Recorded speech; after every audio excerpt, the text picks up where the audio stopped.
manusia nanti ketika mereka dihisab oleh Allah itu dibagi menjadi dua. Ahlul afiyah, ahlul musibah.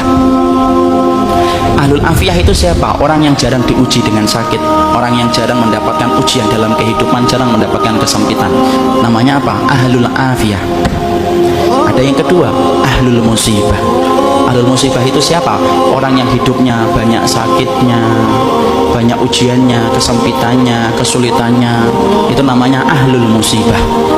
Ya. Ketika mereka dihisab oleh Allah Subhanahu wa taala,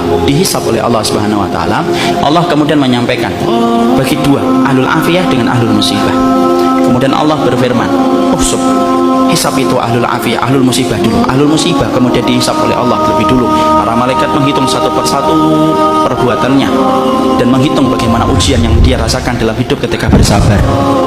Kemudian para malaikat setelah mendapati semuanya selesai, mereka lapor sama Allah, "Ya Allah, ahlul musibah tidak tersisa dari dosanya kecuali sedikit, dan mereka mendapatkan pahala yang besar karena mereka bersabar atas segala musibah yang Kau berikan dalam kehidupan di dunia."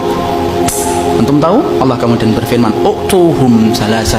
Kasih mereka tiga perkara: khairan, manzilah, dan afiyah. Khairan, beri mereka kebaikan. Kebaikan kalau di akhirat apa? Surga. Beri mereka yang kedua, manzilah. Manzilah itu apa? Tempat yang paling tinggi di surga. Tempat itu tidak bisa diperoleh dengan sholat, tempat itu tidak bisa diperoleh dengan sedekah, tempat itu tidak bisa diperoleh dengan haji dan umrah. Tempat itu hanya bisa diperoleh bagi orang yang mereka diuji oleh Allah dalam hidupnya dan dia bersabar. Dan yang ketiga, afiyah, kasih mereka kekuatan untuk menggantikan kekuatan yang aku ambil ketika aku menimpakan musibah kepada mereka. Maka ketika mereka dinaikkan ke tempat yang tinggi, ahlul afiyah, sebelum dihisab mereka mendongakkan kepala saking tingginya mereka.